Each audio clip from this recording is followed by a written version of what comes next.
Republican presidential candidate Donald Trump now back on the attack, going after anyone who comes close to him in the polls. Rubio's going down next. And I have to tell you something, folks. We need tough, great people with tremendous energies. We have to bring back our jobs. We have to bring back our country. We have to take our jobs back from China, Japan, Mexico, all these places that have them.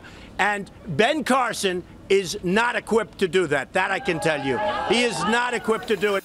Joining me now, syndicated radio talk show host Chris Plante and Leslie Marshall. Okay, so Chris, we have Donald Trump going back on the attack now against Carson and Rubio, and maybe that's because in the latest Quinnipiac poll, Donald Trump is on top at 24%, but Carson nipping at his heels at 23%, and now Rubio jumping up a lot for where he was before to 14%, Cruz at 13%. So now Trump says Rubio's going to go down next. Yeah. What's going to happen with that? Well, it's interesting your phrasing. Trump went back on the attack. I think he's been constantly and perpetually on the attack. His target may change from time to time and from poll to poll, but he's a very, very aggressive candidate who goes after everything that he perceives as a threat to his dominance in this process. And I think we're just going to see that from now until Donald Trump leaves the White House after 8 years or leaves the race after 8 weeks or whenever it is he exits politics. This is Donald Trump's MO. It's what he's going to keep doing. Okay, Leslie, is it effective?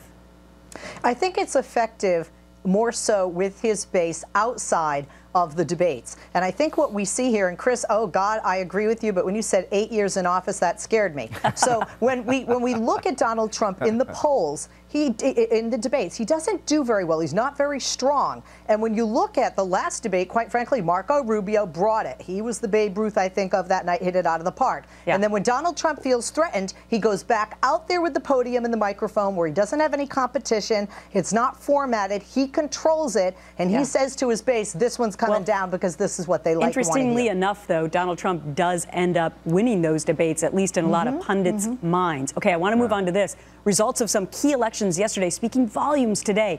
San Francisco sheriff who sparked the national debate on immigration reform with the death of Kate Steinle, gone. Houston's transgender bathroom law, out in a landslide. Ohio saying no to pot. So, Chris, what do these results say about the mood of the country? Well, I mean, look, if you left San Francisco out of it, the results might look a little bit different, but it certainly creates the perception that the great pendulum of American political reality is swinging back to the right or to the center. The mayor in San Francisco, I mean, that really is the outlier there. But the first Republican governor elected in Kentucky in 28 years, the second in 48 years, it's huge. The rural vote in Kentucky, which has been going Democrat for decades now, going with the Republican. The lieutenant governor, also a conservative Tea Party Let me get African Leslie in here, too, to have comment on it. Leslie, is he right? Sure. I don't agree that we look at these three examples as an example of the country. I've lived in Houston, and even though it can be more liberal than a Dallas, it's not an Austin by any means in Texas. A very red state. I'm not surprised the vote went that way. But in San Francisco, there are liberals like Hillary Clinton, for example, and many liberals on the left, myself included, Democrats who felt that the responsibility was with the sheriff and the sheriff's department if they were negligent not informing the federal authorities as to the release of this man. I got to wrap it up there. Lots going on today. Chris, Leslie, thank you.